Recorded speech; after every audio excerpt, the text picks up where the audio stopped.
If you think liquid glass is, well, I'm not saying you have to like it, but you're totally wrong if you think it isn't Apple or that Apple is running out of ideas or coming completely out of left field. This kind of vibe has been present in the company's products ever since Steve Jobs returned in 1998. At first it was with the hardware, with the glassy or translucent and iconic iMac G3 and the subsequent Power Mac, specifically the limited release, prematurely discontinued and ultimately rare Power Mac G4 Cube that was launched a few months before I was born in July of 2000.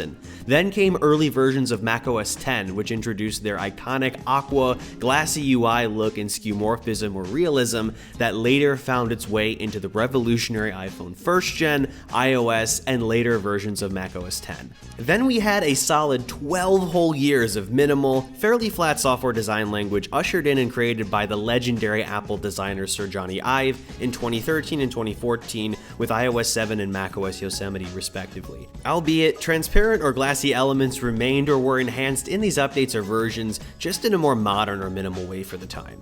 Well, after more than a decade of refining and enhancing Ive's work, Apple decided to draw from its early millennium roots for a proper, well thought out, and unprecedented platform-wide redesign. They've also done this with hardware too, like with their more recently redesigned MacBook Pro models that very much resemble their early 2000s PowerBook predecessors. All of this to say it's clear they're bringing back elements of aqua, skeuomorphism, and glassy or transparent design and taking it a step further than before, which I'm personally so excited about. It really seems to work so well with pre-existing hardware like the glassy, colorful Apple Silicon iMacs. Liquid glass is also not exactly super new, as it sort of unofficially debuted and has looked so delicious in Vision OS, which is blatantly Apple's literal vision of the future, regardless of if you stupidly clown on the first generation Vision Pro as a product.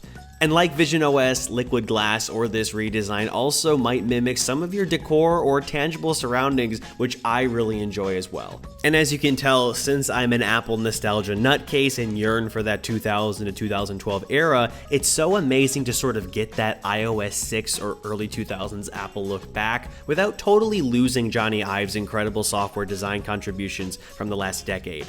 And finally, if you know what Apple's ultimate goal is as a company, which is to create software that is completely unobstructed by hardware, it's now even more clear that they have very ambitious hardware goals they want to achieve in the decades to come, whether that be a purely glass or all-screen iPhone, or better yet, smart glasses that truly make the first generation Vision Pro model look like a pair of ski goggles. In short, Apple always has its eyes and mind to the future, looking at least 10 years forward. The question is, do you?